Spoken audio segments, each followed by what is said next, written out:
حضرت جابر رضی تعالیٰ عنہ سے روایت ہے کہ ہر بیماری کی دوا ہے، جب دوا بیماری کے موافق ہو جاتی ہے اللہ تعالیٰ کے حکم سے مریض اچھا ہو جاتا ہے۔ ابی داؤد میں حضرت ابو درداء رضی تعالیٰ عنہ سے مروی ہے، انہوں نے بتایا کہ جناب رسول اللہ صلی اللہ علیہ وآلہ وسلم نے فرمایا، بے شک اللہ تعالیٰ شانوں نے مرض بھی نازل کیا اور دوا بھی اتاری اور ہر مرض کے لیے دوا پیدا کی، اس لیے دوا کرو، البتہ حرام چیز سے علاج مت کرو۔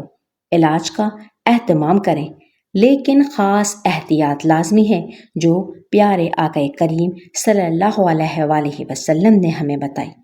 حضور اکرم صلی اللہ علیہ وآلہ وسلم حالت مرض میں خود بھی دوا کا استعمال فرمایا کرتے اور لوگوں کو علاج کروانے کی تلقین بھی فرماتے۔ ارشاد فرمایا، اے بندگان خدا، دوا کیا کرو، کیونکہ خدا نے ہر مرض کی شفا مقرر کی ہے بجز ایک مرض کے۔ لوگوں نے پوچھا، وہ کیا ہے؟ آپ نے فرمایا، بہت زیادہ بڑھاپا۔ آپ صلی اللہ علیہ وآلہ وسلم بیمار کو طبیب حاذق سے علاج کرانے کا حکم فرماتے اور پرہیز کرنے کا حکم دیتے۔ نادان طبیب کو طبابت سے منع فرماتے اور اسے مریض کے نقصان کا ذمہ دار ٹھہراتے۔ حرام اشیاء کو بطور دوا استعمال کرنے سے منع فرماتے۔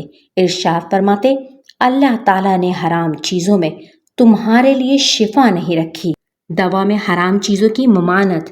حضور صلی اللہ علیہ وآلہ وسلم نے ارشاد فرمایا ہے کہ تم دوا سے بیماری کا علاج کرو لیکن حرام چیز سے علاج نہ کرو۔ اور سنن میں مروی ہے کہ نبی کریم صلی اللہ علیہ وآلہ وسلم سے دوا میں شراب ڈالنے کے متعلق دریافت کیا تو آپ صلی اللہ علیہ وآلہ وسلم نے فرمایا، یہ مرض ہے، علاج نہیں۔ نیز نبی کریم صلی اللہ علیہ وآلہ وسلم سے منقول ہے، آپ صلی اللہ علیہ وآلہ وسلم نے فرمایا، جس نے شراب سے علاج کیا اسے اللہ شفا نہ دے۔